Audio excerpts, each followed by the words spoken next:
No a tady kluci prodávají cukrovou vatu. Dala bych si, neříkám. Dala by si, to jako na pouti, vej, na Matějský. Já jsem měla fakt naposledy na základní škole.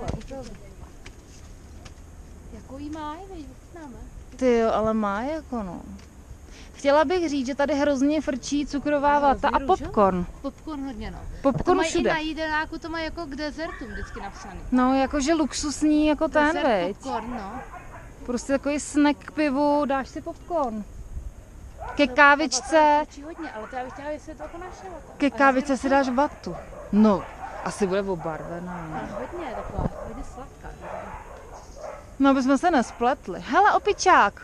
Už si jde pro vatu. Tak asi jdem. Jde se ti dobře s těma kolenama, jo? No, bolí mě to leví, ale. Bolí tě levý. Mě to leví, ale tak nebudu se stěžovat, že jo? To je jasný. Na kameru se stěžovat nebude, ale počkejte, až to vypnu. Právě.